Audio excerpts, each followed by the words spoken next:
नमस्कार, दिल्ली न्यूज में आपका बहुत बहुत स्वागत है। चलिए देखते हैं आज की 25 फटाफट काम की और महत्वपूर्ण बड़ी खबरों को। पर इससे पहले वीडियो को लाइक करना बिल्कुल ना भूलें। दिल्ली के कई इलाकों में शुरू होगा 2100 करोड़ का प्रोजेक्ट। चुनाव से पहले केजरीवाल का ऐलान। दिल्ली विधानसभा चुनाव में कुछ ही समय बाकी रह गया है। ऐसे में सत्ता की चाबी हासिल करने के लिए सभी दल पूरी ताकत झोंकते नजर आ रहे हैं। आम आदमी पार्टी भी दिल्ली के अलग अलग इलाकों में जाकर पिछले 10 सालों का रिपोर्ट कार्ड पेश कर रही है और शुरू होने वाली परियोजनाओं के बारे में बता रही है। दिल्ली के सरकारी अस्पतालों में तैनात होंगे 232 नए मेडिकल ऑफिसर। गवर्नर ने नियुक्ति की दी मंजूरी। दिल्ली के गवर्नर वीके सक्सेना ने शहर के तमाम सरकारी अस्पतालों में 232 जनरल ड्यूटी मेडिकल ऑफिसर की नियुक्ति करने को मंजूरी दे दी है। राजनिवास के एक अधिकारी ने रविवार को इसकी जानकारी दी। राजनिवास की ओर से जारी बयान में कहा गया है कि संघ लोक सेवा आयोग यानी यूपीएससी द्वारा ग्रुप ए अधिकारियों के रूप में नियुक्त डॉक्टर हेल्थ केयर सिस्टम में लंबे समय से चली आ रही रिक्तियों को पूरा करेंगे।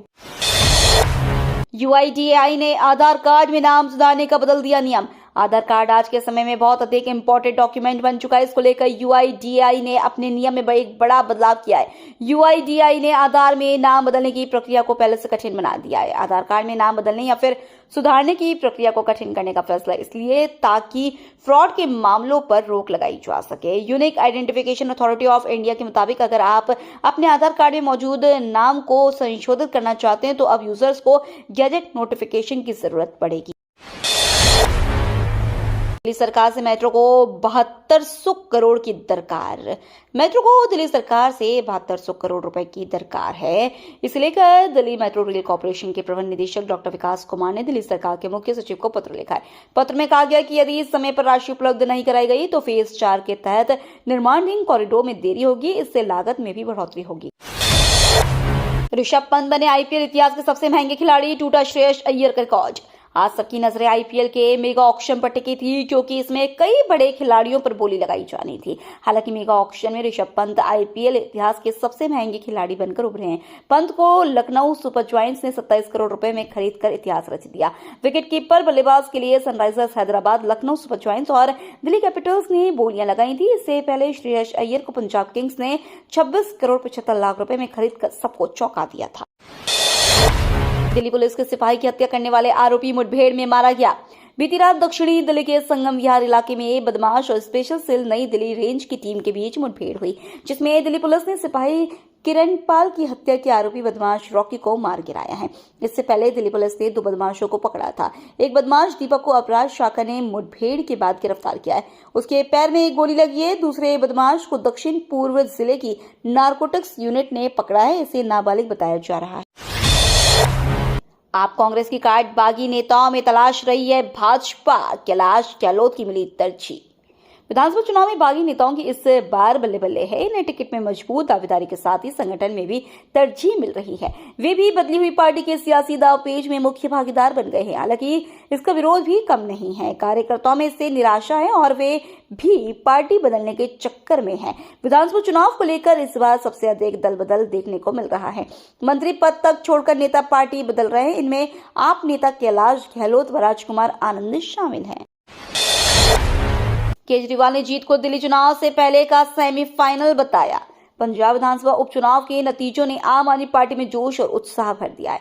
पंजाब में 4 में 3 सीट पर आम आदमी पार्टी जीत गई है। पार्टी के राष्ट्रीय संयोजक अरविंद केजरीवाल ने पंजाब के परिणाम को दिल्ली चुनाव का सेमीफाइनल बताया है। साथ ही यह परिणाम 2027 में होने वाले पंजाब चुनाव का भी सेमीफाइनल था। उन्होंने कहा कि जनता ने बता दिया कि आप अच्छा काम कर रही हैं। अब ड्रोन से होगी वायु प्रदूषण फैलाने वाली फैक्ट्रियों इकाइयों की पहचान। राजधानी के रिहायशी इलाकों में अवैध रूप से चलने वाली जीन्स रंगाई की factory, ready mix concrete plant और इलेक्ट्रोप्लेटिंग इकाइयों पर गाज गिरेगी। दिल्ली प्रदूषण नियंत्रण समिति अवैध फैक्ट्री और इकाइयों को लेकर ड्रोन से सर्वे कराने की तैयारी कर रही है। औद्योगिक प्रदूषण फैलाने वाली इकाइयों की पहचान करने के बाद इन पर कार्रवाई कर जल्द बंद किया जाएगा। बीजेपी ने सीधी लड़ाई में कांग्रेस को फुटबॉल बना दिया। महाराष्ट्र विधानसभा चुनाव के नतीजों में बीजेपी की अगुवाई वाले महायुति गठबंधन के प्रदर्शन ने हर किसी को चौंका दिया। इस गठबंधन ने राज्य में प्रचंड बहुमत हासिल किया है। वैसे तो इस बार कड़े मुकाबले की संभावना जताई गई थी, क्योंकि पहली बार शिवसेना और एनसीपी के दो गुट आमने सामने थे। वहीं दूसरी तरफ कांग्रेस और बीजेपी की भी सीधी टक्कर थी। 75 निर्वाचन क्षेत्रों में भाजपा और कांग्रेस के बीच सीधा मुकाबला था, लेकिन नतीजे एग्जिट पोल्स और सभी अनुमानों से एकदम अलग आए हैं। इन 75 में 65 सीटों पर भारतीय जनता पार्टी ने जीत हासिल की है। भारत के वोटिंग सिस्टम के फैन हुए एलन मस्क बोले, एक दिन में गिन डाले 64 करोड़ वोट। टेस्ला और एक्स के सीईओ एलन मस्क भारत के वोटिंग सिस्टम के फैन हो गए हैं। मस्क ने एक्स पर कहा है कि भारत ने 64 करोड़ वोट एक दिन में गिन डाले और हमारे यहाँ कैलिफोर्निया में तो अभी भी वोटों की गिनती हो रही है। दरअसल एक यूजर ने लिखा है कि राष्ट्रपति डोनाल्ड ट्रंप ने अब आधिकारिक तौर पर अपने मंत्रिमंडल में प्रत्येक विभाग के लिए किसी को नामित किया है और कैलिफोर्निया में अभी भी वोटों की गिनती चल रही है। इसके जवाब में एक अन्य यूजर, इस बीच भारत में जहां धोखाधड़ी उनके चुनावों का प्राथमिक लक्ष्य नहीं है, वहां 64 करोड़ वोट एक दिन में गिन लिए गए। तिरुपति बैंकर्स पर फूड डिपार्टमेंट की रेड, 40,000 का माल जब्त। शहरवासियों की सेहत को ध्यान में रखते हुए खाद्य विभाग लगातार कार्रवाई कर रहा है। इसी कड़ी में विभाग ने एक ही पते पर संचालित 2 फर्मों पर छापेमार कार्रवाई की है। रेड मारने पहुंची टीम ने 13 सैंपल लिए, साथ ही अनियमितता पाए जाने पर तिरुपति बैंकर्स में चल रहे निर्माण कार्य को बंद कराया और खाद्य सामग्री जब्त की।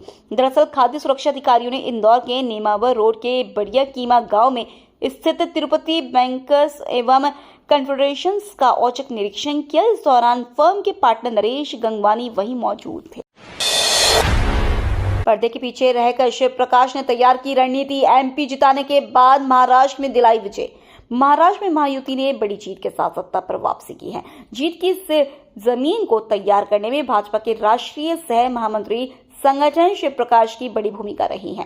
वह पर्दे के पीछे रहकर लगातार रणनीति बनाने में जुटे रहे, संघ और भाजपा के बीच इस समन्वय का काम किया और इस ऐतिहासिक जीत की बुनियाद रखी। दिल्ली में भी चलेगा बटेंगे तो कटेंगे का नारा, दिल्ली सुनेगी पीएम के मन की बात। महाराष्ट्र में प्रचंड जीत हासिल करने के बाद भाजपा के हौसले बुलंद है। जीत से उत्साहित भाजपा नेता अभी से महाराष्ट्र तो झांकी है, दिल्ली जीतना बाकी है नारे लगाने लगे हैं। बटोगे तो कटोगे का नारा जिस तरह हरियाणा से लेकर महाराष्ट्र तक भाजपा के लिए रामबाण साबित हुआ है, वह दिल्ली में भी चलेगा। महाराष्ट्र में महायुति, झारखंड में इंडिया का बजा डंका। 2 राज्यों में हुए विधानसभा चुनावों और कुछ अन्य राज्यों में हुए उपचुनावों के नतीजे पर सियासी पंडितों की नजरें जमी थी। एग्जिट पोल पूर्वानुमान जीते के दावे हकीकत में कितना बदलेंगे, इस फिक्र में नेता से लेकर देश की जनता थी और जो परिणाम आए उसने अचंभित कर दिया। महाराष्ट्र में जहां महायुति यानी भाजपा, शिवसेना, एनसीपी ने बम्पर जीत दर्ज कर वापसी की, लेकिन भाजपा के गठबंधन को झारखंड में सफलता नहीं मिली। यहां झारखंड मुक्ति मोर्चा कांग्रेस के गठबंधन ने फिर सरकार बना ली। दिल्ली में ईंधन के प्रकार की पहचान के लिए लगाना होगा स्टिकर। दिल्ली की सड़कों पर दौड़ने वाले वाहनों को अब अपने वाहन पर ईंधन के प्रकार की पहचान के लिए स्टिकर लगाना होगा। इसके लिए परिवहन विभाग की ओर से नोटिस जारी किया गया। अधिकारियों ने बताया, दिल्ली में वाहन मालिकों को अब क्रोमियम आधारित होलोग्राम स्टिकर लगाना अनिवार्य होगा। स्टिकर जांच के दौरान वाहन के ईंधन के प्रकार को पहचानने में मदद करेगा। यह नियम 1 अप्रैल 2019 से खरीदे गए नए वाहनों और 31 मार्च 2019 से पहले पंजीकृत पुराने वाहनों दोनों पर लागू होगा।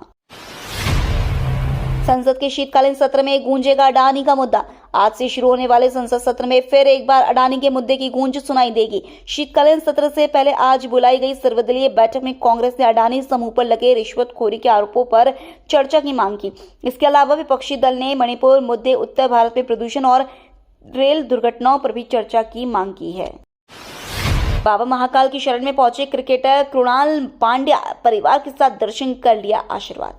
मध्य प्रदेश में स्थित 12 ज्योतिर्लिंगों में से एक विश्व प्रसिद्ध महाकालेश्वर मंदिर में वीआईपी श्रद्धालुओं का आना लगातार जारी है। इसी क्रम में रविवार सुबह भस्म आरती में भारतीय क्रिकेटर मयंक अग्रवाल और विशाख विजय कुमार पहुंचे थे।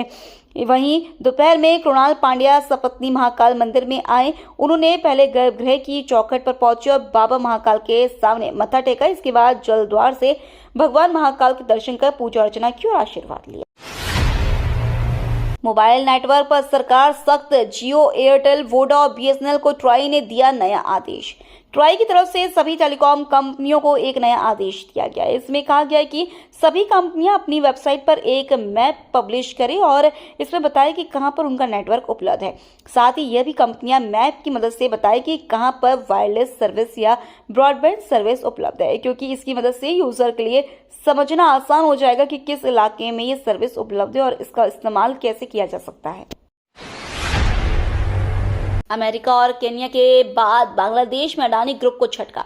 अडानी समूह के चेयरमैन गौतम अडानी की मुश्किलें कम होती नजर नहीं आ रही है। अमेरिका के न्यूयॉर्क स्थित पूर्वी जिला अदालत के माध्यम से भेजे गए नोटिस के बाद अब बांग्लादेश ने भी अडानी समूह से जुड़े एक प्रोजेक्ट को लेकर बड़ा ऐलान किया है। बांग्लादेश ने अपदस्थ प्रधानमंत्री शेख हसीना की सरकार द्वारा अडानी समूह सहित विभिन्न व्यापारिक समूह के साथ हस्ताक्षरित बिजली समझौतों की जांच के लिए एक एजेंसी नियुक्त करने की सिफारिश की है। दिल्ली विधानसभा चुनाव से पहले कांग्रेस का बड़ा दाव, इस नेता को नियुक्त किया प्रभारी। दिल्ली विधानसभा चुनाव से पहले कांग्रेस ने बड़ा दाव खेला है। अब तक शांत दिख रही कांग्रेस पार्टी दिल्ली चुनाव के लिए सक्रिय नजर आ रही है। कांग्रेस ने काजी मोहम्मद निजामुद्दीन को तत्काल प्रभाव से दिल्ली का प्रभारी नियुक्त किया है। अब तक दीपक बाबरिया हरियाणा के साथ साथ दिल्ली के प्रभारी थे। इसके अलावा पार्टी ने दिल्ली के लिए स्क्रीनिंग कमेटी का भी गठन किया है। दिल्ली वालों, स्वेटर और रजाई निकाल लो, 2-3 दिन बाद गिरेगा पारा। देश में मौसम का मिजाज बदल रहा है। पहाड़ी राज्यों में हो रही बर्फबारी का असर दिल्ली एनसीआर के साथ उत्तर प्रदेश, पंजाब और हरियाणा में भी देखने को मिल रहा है। भारतीय मौसम विभाग के वरिष्ठ वैज्ञानिक डॉक्टर नरेश कुमार ने रविवार को बताया कि अगले 2-3 दिन में तापमान में और गिरावट आने की संभावना है। अरसास में भारी पोल्यूशन, हवा की ओट में छिपा जहर। बकू में COP29 सम्मेलन में दुनिया भर के नेताओं ने जलवायु परिवर्तन से निपटने के लिए उत्सर्जन कम करने का वादा किया, लेकिन उसी समय भारत के गंगा के मैदान में हवा की गुणवत्ता बहुत खराब हो गई। ये दोहरे संकट को उजागर करता है, एक पर्यावरणीय आपातकाल और एक सार्वजनिक स्वास्थ्य संकट, जिसकी वजह से भारत को सालाना 10 लाख से ज्यादा लोगों की जान गंवानी पड़ती है और उसकी GDP का 1.6%, 1.8% का नुकसान होता है। एनजीटी ने दिल्ली जल बोर्ड और DDA को पर्यावरण की अनदेखी के लिए फटकार लगाई। नेशनल ग्रीन ट्रिब्यूनल ने अपने एक आदेश में दिल्ली जल बोर्ड और DDA के बारे में कहा कि ये दोनों पर्यावरण की सुरक्षा को लेकर गंभीर नहीं है। ट्रिब्यूनल ने कहा है कि इन दोनों की ज्यादा रुचि अपने वित्तीय मामलों में है। एनजीटी के न्यायिक सदस्य सुधीर अग्रवाल की बेंच ने 22 नवंबर को पारित आदेश में यह टिप्पणी की। ट्रिब्यूनल डॉक्टर DS कटारा और अन्य के मामले में दायर उस आवेदन पर सुनवाई कर रहा था, जिसमें SGP लगाने और सीवर लाइन बिछाने के लिए डेडलाइन बढ़ाने की मांग की गई। संभल में बवाल पर भड़के कपिल मिश्रा, कहा उत्पात करने वालों का CM योगी इलाज कर देंगे।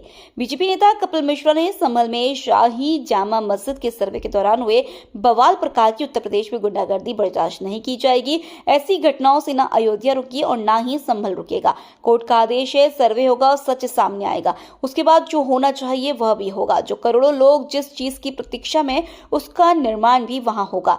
अगर कोई सोचता है कि वे पत्थर फेंक कर गुंडागर्दी करके या दंगे कराकर अदालत के आदेश या लाखों लोगों की आस्था को रोक सकते हैं, तो वे गलतफहमी में हैं।